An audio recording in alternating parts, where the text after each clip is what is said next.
Hey everyone, welcome to the Week 5 recap podcast here for the Danker Family Fantasy Football Podcast. So sorry there's no special guest this week. It's been quite hectic so far for me this week. Work's been very busy, and then I'm also in the process of moving from one apartment to another. So this will probably be one of, if not my last videos doing it here at this current place. Um, so I probably won't have a special guest on next week either, just because I'll be super busy moving stuff back and forth in between the current place and my new place. So yeah, but I appreciate you guys watching anyway. So that being said, we'll go ahead and share my screen here to start recapping what went on this past weekend. So looking at the week 5 matchups. Um, first off, I lost an absolute heartbreaker to Uncle Tom by 1 point, technically 1.5 points. That was very brutal. Tom had the higher scoring player of the weekend, Jamar Chase. He had 41 points. He needed all 41 to take the win. He moves to 4-1, and I moved down to 1-4. So no win streak for me after getting my first win last 2 weeks ago. Then second matchup, Garrett played Carroll. Carroll just with an absolute dominating performance over Garrett. Her team did really well, and she was the highest scoring team of the week with 143.94 points. So good on you, Carroll, for getting that second win of the year. Dallas Donuts, Adrian facing Nels, Nashville Packers fan. This one a Vera barn burner. You had two low scoring teams, two of the three lowest scores, in fact, and yet Nels came out on top with 99.72 points. Adrian having the least amount of points in 91.5. So Adrian moves to 1-4. He's sharing the bottom with myself and Joan, and Nels with a much needed win to get over the 500 mark. So good job, Nels. Joan played John at Battle of the Jays right there. Joan and John. And Joan finally getting her first win of the season. Congratulations, Mom. I'm very happy for you. Came down to a couple factors that we'll get into soon, but very well done. Finally, luck was on your side, even with Malik Neighbors, your arguably your best fantasy player this year. He didn't even play, and you didn't need him. So how about that? And then the Young Guns, Carey taking on Ben. Ben was able to take down Carey, the first loss of the season for you, Carey. So it was bound to happen eventually, so at least you got it out of the way now. You're still tied at the top of the league with Tom, though. Ben getting over the 500 mark to 3-2. So good on you, Ben, there. We'll go ahead and dive into the scores, or more deeper into the matchups, I should say. So this first matchup with myself and Tom, obviously, like I said, super heartbreaking. Um, you know, Tom winning by 1 point. Literally, like there all these different things go through my mind, right? I could have done this differently. Could have done that differently. Well, same thing with Tom, he could have played Brandon Ayuk instead of Deontay Johnson, right? He could have played the Jets defense instead of the Steelers, whatever. But yeah, when you lose by 1 point, it sucks. It really does, especially against a worthy opponent like Tom. And Tom even had Saquon Barkley and David Montgomery out on buys. So like two of his best running backs his two best running backs, not even two of his two best running backs were out on buys. So just very, very sad I couldn't take advantage of that. Now, he did pick up Tucker Kraft and Josh Downs last week in the waiver wire, so that really helped him, especially Tucker Kraft. He got two touchdowns against the Rams. So what a pickup. And then obviously Jamar Chase getting 41 points. That obviously is the biggest reason why he won. So, and then for me, like my team did pretty well. I mean, if you look, almost everyone got double digit points. I only had two players or two spots that didn't. It was my defense, which tied with Tom's, and then one of my running backs, Jordan Mason, only had 8. But other than that, everyone did pretty well. DeAndre Swift had another good game, going up against the lackluster Panthers defense. Mike Evans had a great game. Michael Pittman, yeah, I mean, he overhit his projection, but still could have done better. Yeah, I mean, obviously Brian Thomas is a guy I should consider starting moving forward. He's been playing really pretty well so far this year. And Yeah, that's all I can say. He's him and Eckler really only my two best bench performers, but even then, yeah. So really tough luck for me. Tom had Brandon Ayuk on his bench and Wan'Dale Robinson on his bench, so those two also obviously could have helped him win his win margin, but overall he had some luck with Jamar Chase and Tucker Kraft. That's really what it boils down to. So um, he'll be getting Barkley and Montgomery back off of buys next week, so he won't have to worry about this tandem of Justice Hill and Antonio Gibson at running back moving forward. So very fortunate there that Tom that he was able to get that win. So good on you, Tom. Garrett versus Carroll, obviously the biggest blowout of the weekend. Garrett's team just absolutely I mean you got Brock Bowers who did pretty well, but other than that, and I guess the 49ers defense too, but other than that, everyone else did not even hit their expectation, right? Even Jake Moody had under his expectation. So and there really wasn't anything he could have done. I mean, I guess if he starts Zay Flowers over DK, which no sane person would have done that. But if you play the what if game, right? If he starts Mostert over Algier, if he starts Madison over Jones, like all these different things, it's hard to predict. And it was just his week where his team just couldn't really get anything going. Aaron Jones got hurt, so that impacted him. He started Tyler Algier, which is a little bit questionable being a backup running back. I guess he didn't really have many other options to go with. I mean, Mostert is also a backup. Madison splits time was up with Zamir White in Vegas, so I guess he was just struggling to really figure out what to do at running back. So he just decided to plug in the best one he could find. And then Tyreek Hill, I mean, yeah, obviously he's still going to struggle with Tua out. So, but he did get to basically 13 points, so he pretty much did his job. DK Metcalf struggling against the Giants was pretty shocking. And then Chris Godwin kind of a quiet night. He's had a good start to his season, but a quiet night for him. But Carroll, yeah, look at her team. Every single p player double digits. And then look at her bench. One guy with eight. She literally played this so perfectly.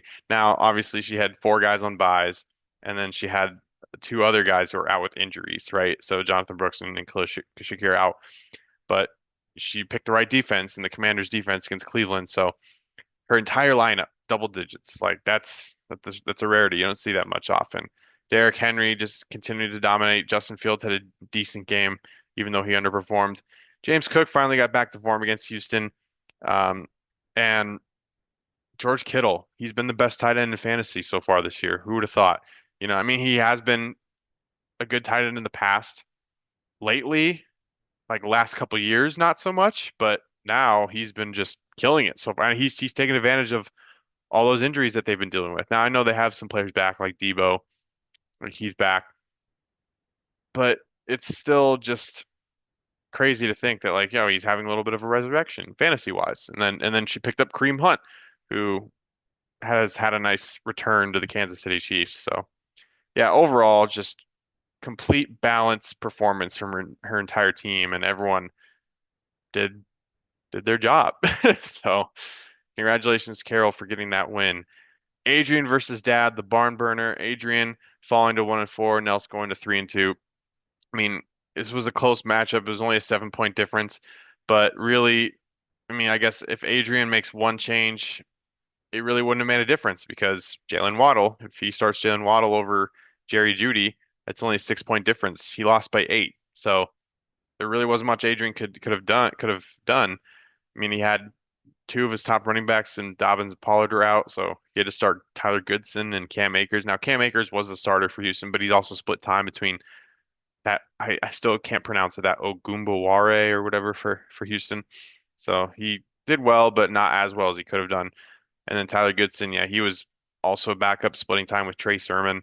Kind of hard to figure out what to do there, especially when your man and also Jonathan Taylor was hurt too. I didn't even mention that. Jonathan Taylor and Devin Singletary. Man, his running back luck was so bad, was so just terrible.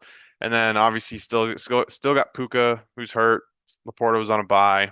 So there really wasn't much Adrian could do unless he wanted to drop some of these guys and pick up some other players, or maybe try to work out a trade. But yeah, like Jerry Jeudy just not doing anything. Falcons defense, that was such a high scoring game on Thursday night against Tampa Bay. Yeah, that didn't really work out for him. Brandon Aubrey, a surprisingly low week for him, only 9 points. So you expect Aubrey to get, in the double digits around like 13, 14, 15 mark, but he had a pretty, even though he overhit his projection, still pretty down night. Um, and yeah, and Adrian, his best player was Kyler Murray, right? Kyler Murray had a nice game against San Francisco at 24 points, but everyone else 15 points, or sorry, 14 points or under.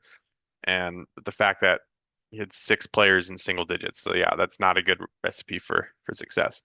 Nelson, on the other hand, he also had a lot of struggles in his starting lineup, but the difference here is he had more players come out and perform and get those double digits. So Kaimi Fairbairn getting 16 points. He was the highest scoring kicker this week for Houston. Josh Jacobs had his first real successful game as a Packer, finally scored a touchdown.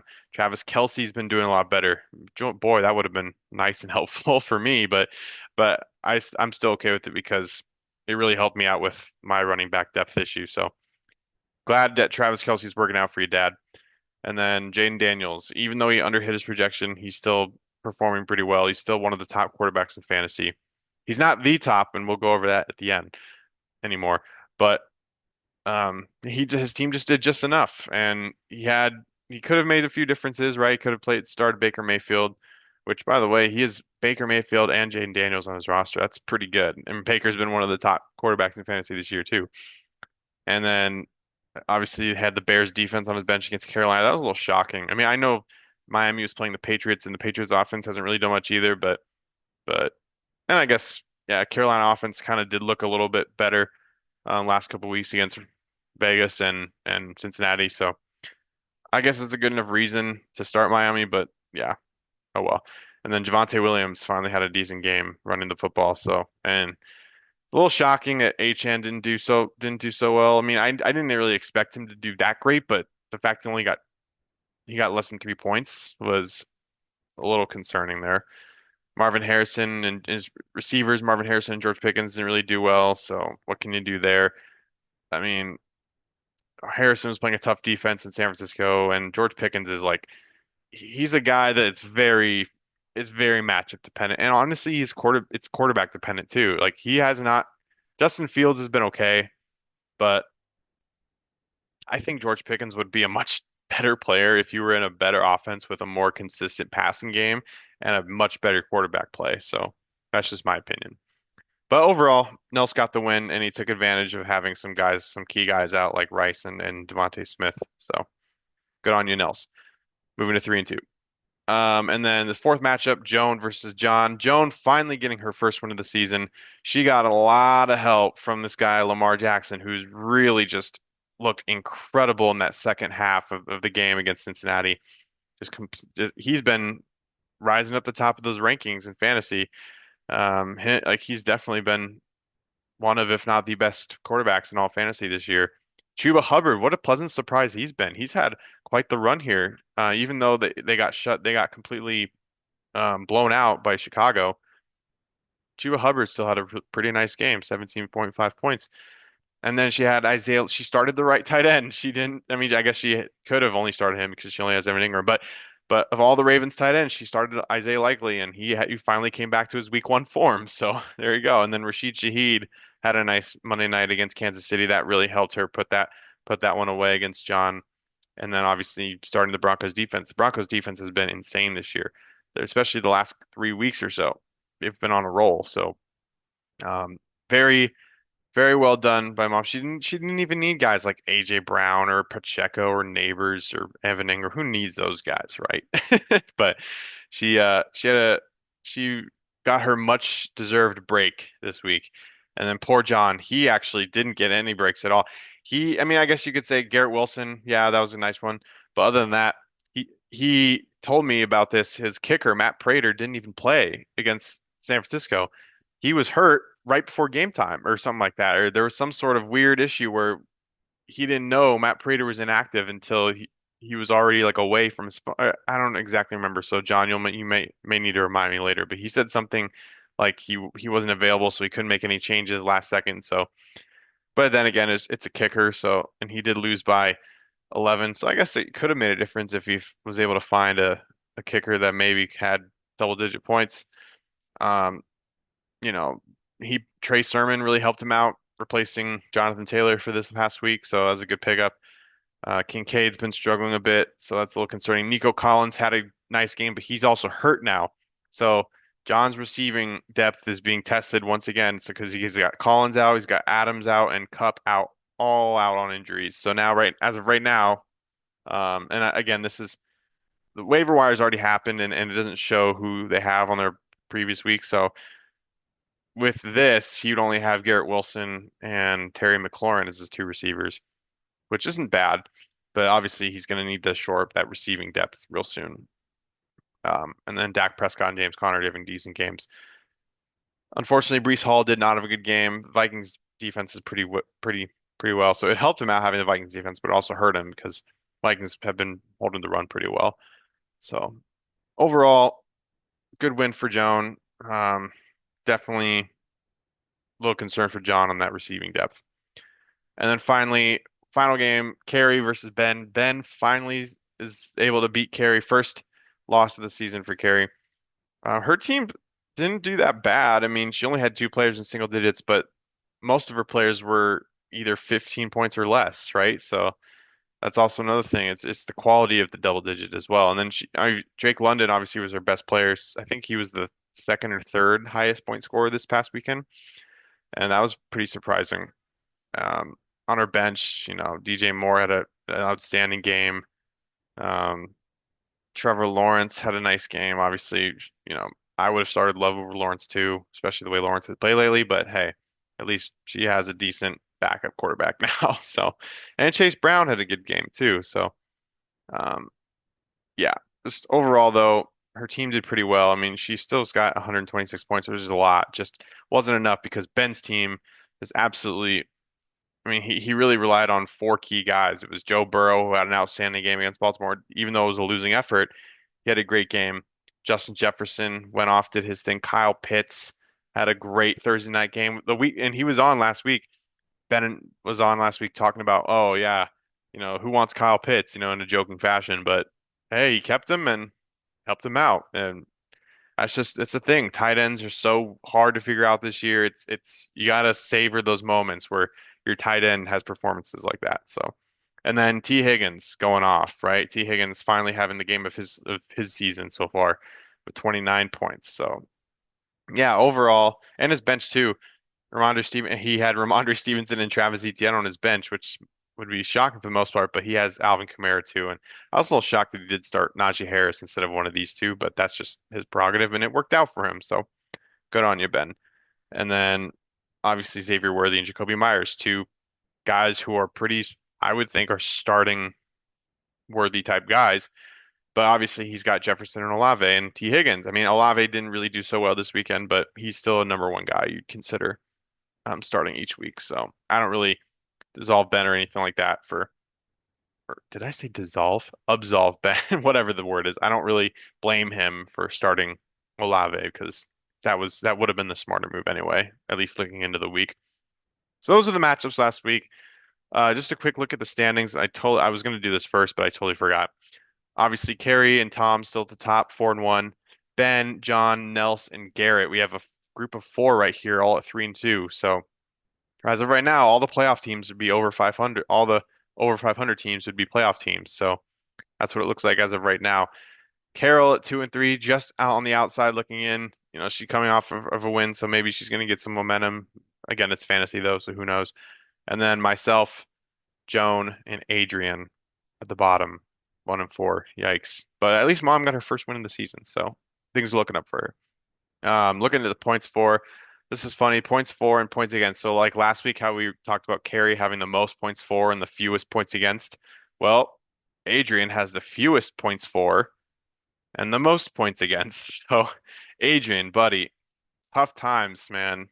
I feel you too. I mean, I'm 1-4 too. And I'm eighth in both of them too. Like I'm eighth in points for and I'm eighth in points against. So I'm not doing too much better, but just a little bit of an interesting fact that I found out while just looking at what's been going on in the league so far. And then just looking at next week's matchup real quick. I got I'm playing Ben 3-2 versus 1-4. Um, yeah, I'll actually go to the box score this time because I have a little bit more free time. Just looking a quick look. CJ Stroud's on the road. You know, I'm not even gonna. I don't think I'm gonna actually go and deep dive this. It's just too much work. Sorry, guys. I've been very tired this week, moving stuff around my apartment, having a crazy week at work. So I'm just gonna gloss over. So I apologize.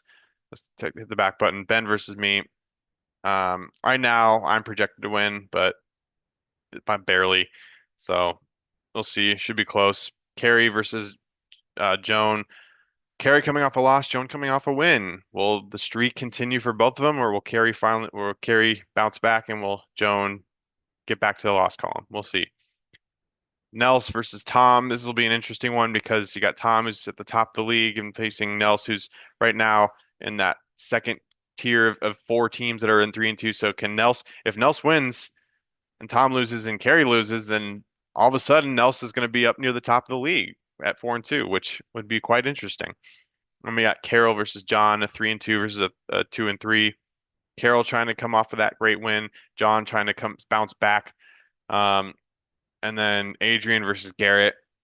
A little bit of a wonky matchup now. The projections are very low. I'm guessing because maybe there's players that are injured or on buys that they just haven't updated the starting lineups yet. So we'll see how it goes. So best of luck to you guys next week. One final note, pulling up the spreadsheet that I've been working on that I referred to in my last video. So if you haven't checked that out, I put out a video on Saturday. Go check it out.